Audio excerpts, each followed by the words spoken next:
Welcome back to PBI Radio. I'm Chris Guns, and it's been a little over a week, and since Bronco McKart lost to Anthony Mundine, and it's been about the same amount of time that Bronco's first trainer of note, Bill Miller, passed away. So I'm going to get Bronco McKart on the line, and I'm going to talk about his last fight, Anthony Mundine, and the passing of Bill Miller and what Bill Miller meant to him. Let's get Bronco on the line. Bronco McKart, fresh off your fight with Anthony Mundine. Tell me about it, Bronco. How'd the fight go? Obviously not as good as you wanted. It didn't go my way. I got beat, but, I just one of those nights. It happens, and you just have to just move on and go forward. What else can you do? What else can you say? Yeah, what was it about Anthony that made it such a tough fight? Anything about him, or? I mean, he's a good fighter, but he's nothing special. I don't believe that he's going to get. You can forget Floyd Mayweather. He can come out of his mouth. They're not even on the same level. That's too obvious. But I think he can go so far. But the first shot that I got hit with that hurt me was I got hit behind my head. You can watch it on the tape. I got dead in the back of my neck. Mm-hmm. It was like after that happened. Yeah. I never had a feeling like that. It was like I had my faculties about me. I knew everything that was going on, but it was like my head and my body were separated.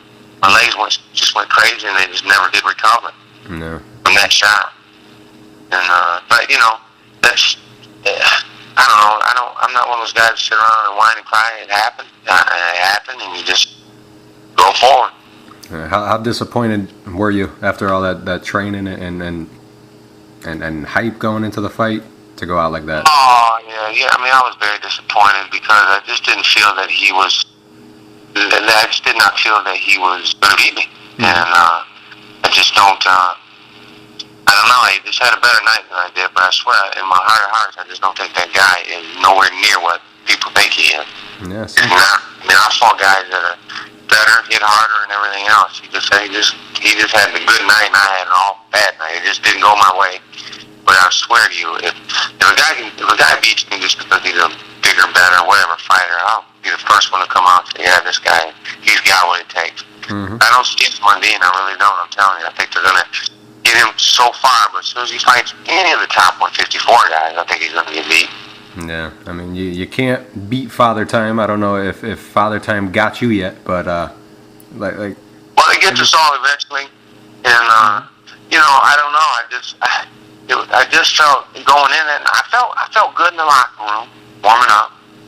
And I felt good, but my dad kept saying, "We need to warm up more. We need to warm up more." I'm thinking, I'm fine. I feel good, And then after the fight, he said, "You never sweat.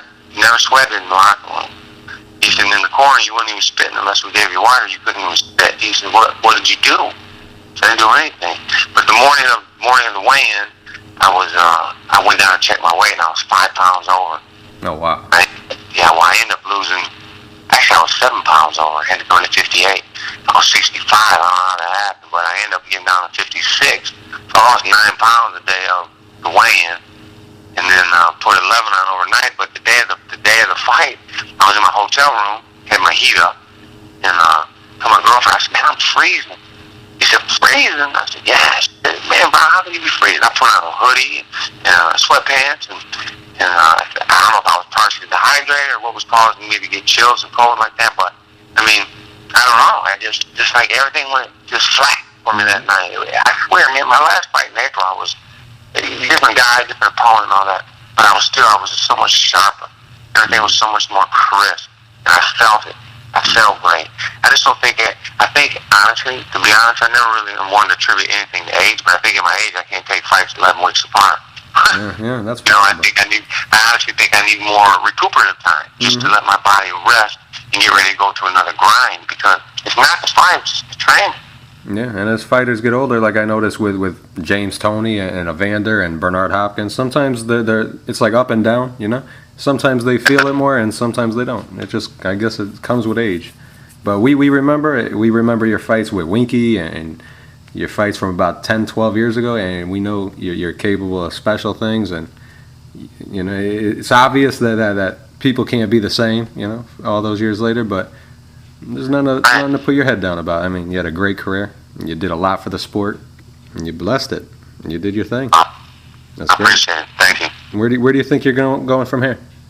Well, I've been telling everybody, because I've been asked that question at least 100 times in the last week, but I haven't had a chance to sit down and talk with my family, first and foremost. I want to sit down.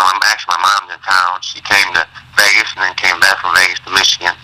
And I want to sit down and talk with everybody. My dad, my mom, everybody in my family, my girlfriend, just everybody. I just want to sit down and just evaluate their opinions and evaluate myself. I want to see the tape, which I haven't got to see yet, but I want to watch the fight, watch the tape, and just make a true evaluation as to what I think I can do or what I think I have left to do, and then make my decision from there.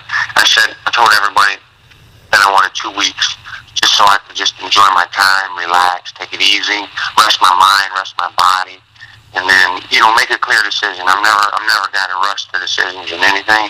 Mm-hmm. So I just want to take my time, and then within another week, I'll know which way I'm going, what direction I'm going in.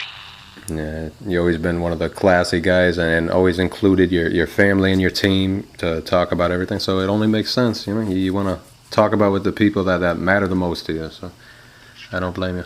So on the same day of your fight against Anthony Mundine, ironically, same day the great trainer Bill Miller passed away. Yeah. Had a incredible impact on your career. What did Bill mean to you, Bronco?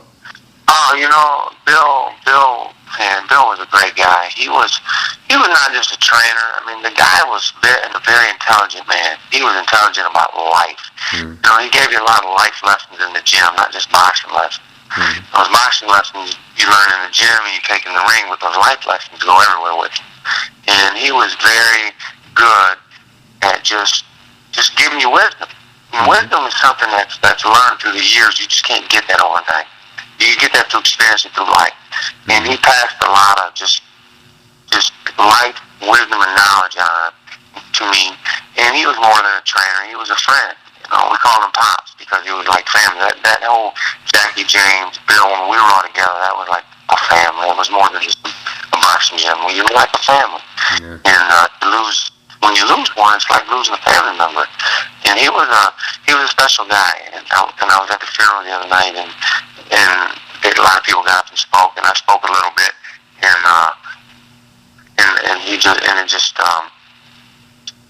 it was touching to hear all the stories about him. Some of them funny, but most of them really touching. And I told a story about when I fought Aaron Davis, and I received a pretty good cut in that fight. That was a knockout, drag-out fight, man. We were just back and forth, and I had a good gash over my eye, and I couldn't see the blood was dripping straight into my eyeball.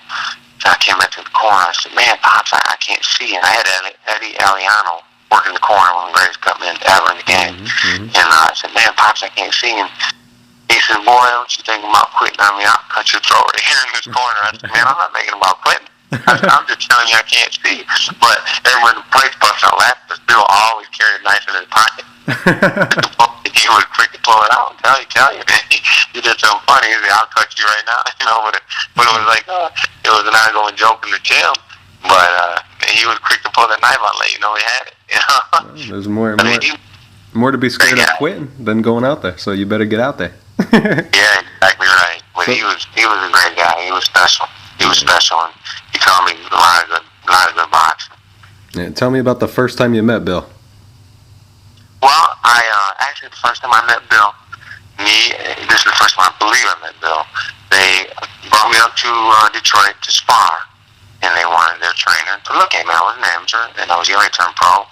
Went to meet Jackie, and so we're in the gym, me and my dad, and I see all these Mercedes-Benz pull up, and I see James Toney, the middleweight champ of the world, get out, and his crew. I'm thinking, wow, man, there's James Toney. So everybody goes down to the gym, and I'm getting my hands wrapped, and I'm looking around the gym, and I said to my dad, "I wonder who he's sparring." And I said, "I don't know." So we get all wrapped up, and Pops comes over and says, "You about ready?" I said, "I'm ready for who my box?" Pointed over there. I said, "James Toney, middleweight champ of the world." And he was the mean guy, right? Yeah, he's mean. This guy is just going to punish me. This is gonna be ugly. I'm an amateur, you know. So, anyways, I went out there and I just tried my best, let it all hang out. And to James' credit, he did not take advantage of me. He didn't try to do anything. He just boxed me a little bit, you know, and schooled me is what he did. But my nose a little bit, but he didn't abuse me. And but Bill Miller and James, because James right afterwards walked over to Pops and said, "Hey, we need to sign this kid. He's got gut." And Pops said, "Yeah." I told Jackie, "You sign this kid." So anyways, they signed me. And Jackie had a bunch of fighters in the gym with pictures on the wall. Who you want to train? And Bill said, "Oh, you can't fight. He doesn't have any heart." Whereas he said, "I want to train him, me." And I was like, man, I was thrilled. This guy wants to train me. And, you know, the rest is history. He took me right to the top. My dad, and then, you know, my dad had one level, and Bill had little insights, little things that he would tell me and show me. And my dad, he's a student. He sat there and studied Bill. I mean, it was great. It was great for all of us. I remember back in like 1995, I saw you fighting from Anaheim, I think it was, and you fought a guy by the name of, I think, Carl Willis. And I think that was from maybe it was Detroit, maybe it was Michigan it was from, but I remember when I saw you. I didn't fight Carl Willis. I think James Toney fought. Was there a guy by the name of Carl something you fought? I saw you fighting. My bad if I'm wrong without the opponent, but I remember I saw you fighting, and I saw that you fought in the same style James Toney fought in. Yeah, I was. I did a lot of that, them shoulder rolls and stuff like that. Is that a Bill Miller? Yeah. Is it? I noticed that the Mayweathers fight that way too. Is it kind of a Michigan thing? Where'd that style come from? Well, the Mayweathers fight a little more with the shoulder up, you know, more up shoulder, and Bill Miller was more of a roll kind of shoulder. It's the same kind of concept, just a different stance, I guess. But yeah, I don't know if it's a Michigan thing or I don't know. It might just be an old school. You know, the Mayweathers are all old school fighters. Yeah. Outside of Floyd, but they're old school, and you learn those little tricks and you pass it on, and each generation tries to take that trick and then up it a little bit. Mm-hmm. And what other kind of lessons did Bill Miller talk to you about besides boxing?